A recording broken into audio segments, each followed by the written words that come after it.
Okay, in this week's topic we'll be looking at the video game industry and what are referred to as serious games.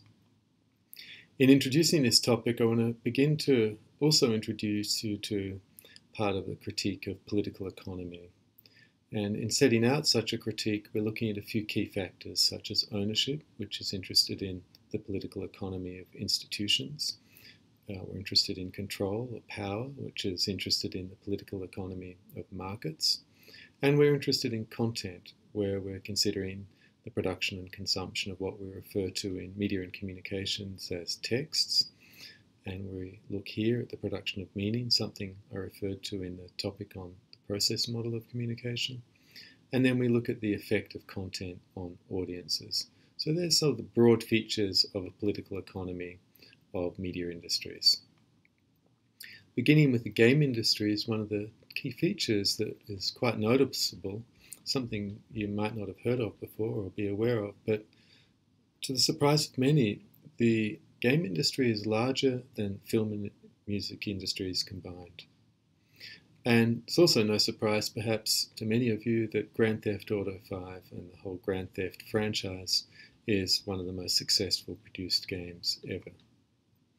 And indeed, some of the figures that we see there, and the worldwide sales of Grand Theft Auto in the first 24 hours was 800 million. Apparently this was biggest launch day ever for any piece of entertainment, any movie, any record, anything, according to this report. In this list of video games that have sold over 15 million copies worldwide from Wikipedia here, again, it's kind of nice to see that Tetris is the most successful selling game of all time, 143 million sales there. We see that Grand Theft Auto is coming in around mid-ranking. We move down the list, we get Mario, we get Pokemon. Another really interesting feature of this list is just the extent to which the Japanese are involved in the production of really successful games, and perhaps no surprise the United States is in there as well. Some other figures, as much as they might mean something for you, often it's hard to work out what figures are kind of trying to say, except they're big. But in Asia, we see $36 billion of revenue generated from the game industry. If we compare that to Europe, 20 billion, we can begin to sort of confidently say that Asia is the biggest market for the video game industry. Might begin to ask some questions about what that can mean. What does that mean for video game design as well?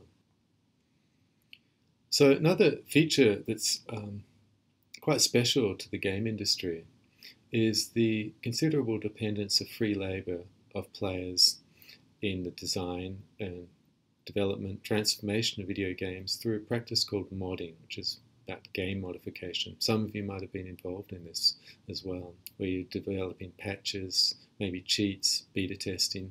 Even play itself is helping the improvement and product of a game. So in other words, there's this element of free labor by users that is adding value to a game. Free labor can also be understood as a form of immaterial labor or informationalized labor. And it's labor that we're increasingly seeing as specific to the creative industries, cognitive labor or brain work, that's involved in the production of symbolic goods, music, films, web design, video games. So we could, if we want to go down this line, start thinking about the politics of free labor. What's at stake here? Is there a sort of unionization? Could we think of unionization of free labor? Could be something interesting to think about. Some other sort of critical questions we might want to bring to bear here. How might we begin to think of gaming, game design in ways outside of the mainstream of first-person shooter games, of MMOGs, massively multiplayer online games? And can games and game design be put to other kinds of use? Let's say educational use, but also what about if we think about gamification, the way in which organizations, businesses, institutions are increasingly being transformed along the lines of gameplay. So in the second part of this lecture, I wanted to introduce you to the topic of critical games, which are also referred to and understood as serious games, tactical games, persuasive games, games for change, polity simulators. These often have an educational, policy, political activist or social intentions. We can think, for example, of social and political critique of government policy on migrant detention, the experience and conditions of precarious labour, of electronic waste, media concentration, and globalised fast food production and consumption chains. In fact, these are all topics of some of the games that we'll be looking at in this unit, in this particular topic as well. And gives you some sort of indication of the kind of activist element, if you like, of video games, many of which are grouped within the culture of the counter-globalization movement. Escape from Woomera is a classic example there. Darfur is Dying. Mole Industria's McDonald's, the video game, is another. So we might begin to ask, what does it mean in designing such a serious video game in terms of the practices that feed into broader research methods? In other words, can we begin to think of game design as a research method? Can it start to tell us something about our object of research in ways that are going to be different from other methods we might use, such as interviews or focus groups, questionnaires, surveys, that sort of thing? Might be something, that could be good and interesting to develop for your own work. So I mentioned Escape from Woomera. This is a game that's no longer playable as a demo online, but you can still track it down. The URL is here and it's in the notes.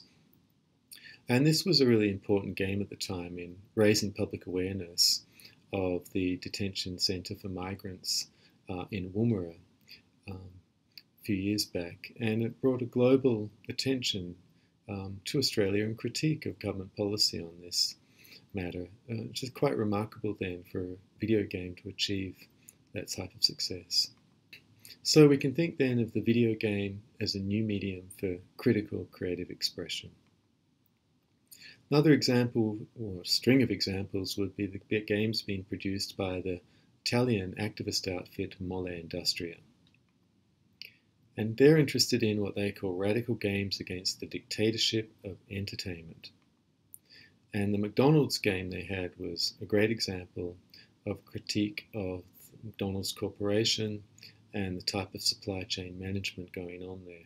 It's a bit like one of the sim games, Sim World, Sim Earth, Sim City, and it's modelled around that idea, but instead, it's McDonald's, which is subject to critique there. Some of the key critics and scholars within the field of game studies had this to note about the McDonald's video game. Nick Dyer-Witherford and Greg Deputer say that this game turns upside down the tycoon game genre. Restaurant headquarters, slaughterhouse, farmland. These 4 sites, they write, must be carefully managed in fluctuating market conditions. Motivated by research on the political economy of meat and marketing, this game puts into playable form the processes of the globalized fast food production and consumption chain. So in other words, it's a way in which a entertainment form, such as the video game, can make visible sort of relations that put food on our table each evening that we're usually completely unaware of. Another really kind of successful game they made was Phone Story.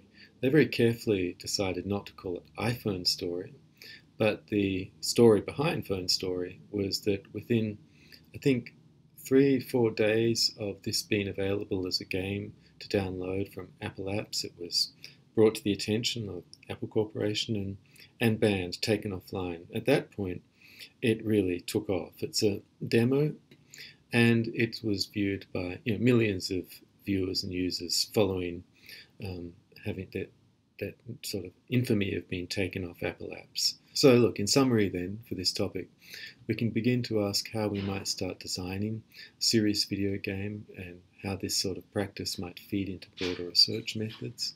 In doing this, we want to sort of avoid being overly didactic. That's a real tricky part of serious game design. You don't want to just be lecturing to your players, your users, your audiences, because that'll turn them off pretty quickly. You want to think about how the game can have an element of play, an element of fun, pleasure, at the same time as combining an aspect of critique with this. We might also ask how the very design of a game shapes or informs your methods of research. And in so doing, how does it change the way in which you understand your object of research? So think of the essay you might want to write.